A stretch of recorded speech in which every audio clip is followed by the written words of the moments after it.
All right, so in this video, we're going to break down how the month-to-date sales report that's produced on a daily basis is compiled. And really the function of this report for me as kind of the leader of my, umbrella of Amazon businesses is so that I don't need to go in and check business reports and go into Seller Central and be neurotic about how do we do on across different things. I literally wake up in the morning, I can scan this email in a matter of minutes and get a pretty good directional understanding of where we're at across brands and then across the entire portfolio. If you've just got one brand, then this would be kind of simple in one view. If you've got multiple brands, it's a good way to kind of see how the overall portfolio of your Amazon businesses is doing. One of these is obviously dropped off since I sold it, so there's a handful of them in here now, but it can literally be between 1 and 10 brands depending on how you do it.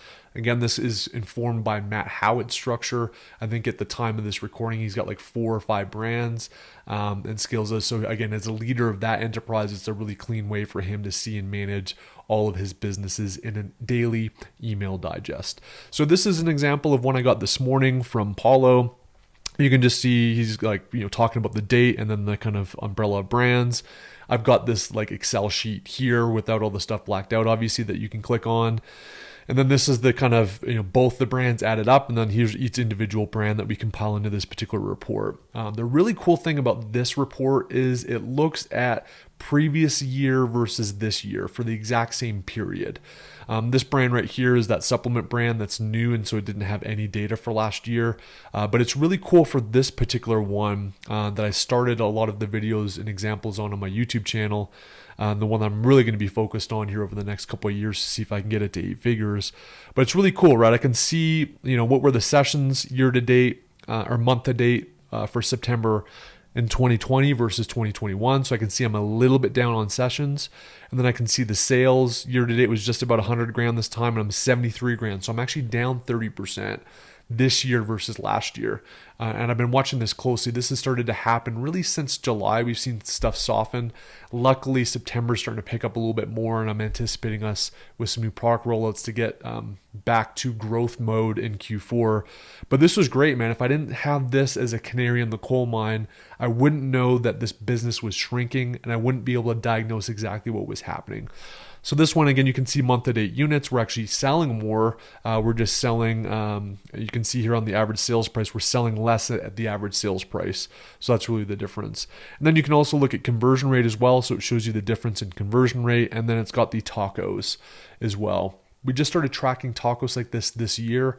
As you may know, you can only go back, I think it's 60 days for Amazon ad reports. So we actually weren't saving them last year, which was a mistake. But moving forward this time next year, we'll basically have the tacos last year and then the tacos this year as a comparison point. And then all this one at the top is just a fold up of both of those brands.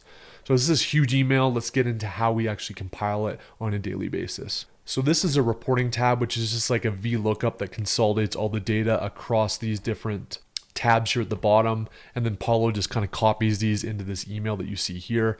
But really where the magic happens on this and where the daily updates happen is going to be in this data tab. So we literally just kind of roll down here to the very bottom every single day.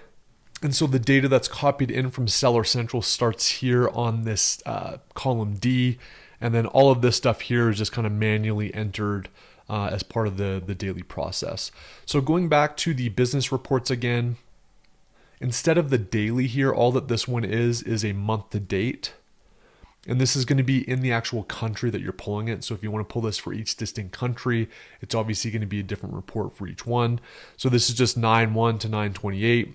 Download CSV for that one, and that's that. If you've got multiple brands, you log into the other account and do the exact same thing, download the 9/1 to 9/28. So that's the current year. That can basically just be copied in here, and you'd see the 2021 data that would be copied in there. The second thing that you would do just to get the previous year's data is instead of 2021, we'd go obviously back to 2020, pull the exact same thing. It's going to be a handful of these rows here. We copy them in, and then the VLOOKUP here is going to pull everything into this reporting tab for each individual brand, for each individual market that you basically copy in here. The final thing for this report is basically to get the ad spend data. To get the ad reports, you basically just come into Advertising Campaign Manager, and then you literally just select the date range, which in this case would be September 1st. Usually we kind of clip to the previous day because it's a little bit of a delay. So we'd go like September 1st to September 28th here, run that report. Again, because it only goes back 60 days, you can't pull this for the previous year. So this is the one that unless you were saving previous year's data, you would just have the intra-year data. So again, going back here, when it all kind of spits out, it spits out into this tab here. And then the summary email that I get is super clean. It gives me a quick scan on all the core metrics that matter for the business. And then I can compare those obviously against previous year. We're going to get into the weekly and monthly digest emails later on, which get into more of the SKU level. So I can this one's good to kind of look at the business portfolio level. Those additional reports that we'll get into really let me hone in and say, okay, here's the ASIN that's the problem.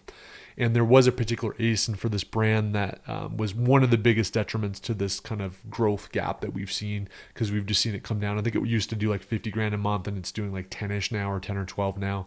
So without those reports, I wouldn't be able to spot that stuff, certainly not as soon as I do. And on a daily basis, I can really see how the month's doing versus the previous period on the previous year, which is a fantastic way to make sure that you're growing and focusing on your business.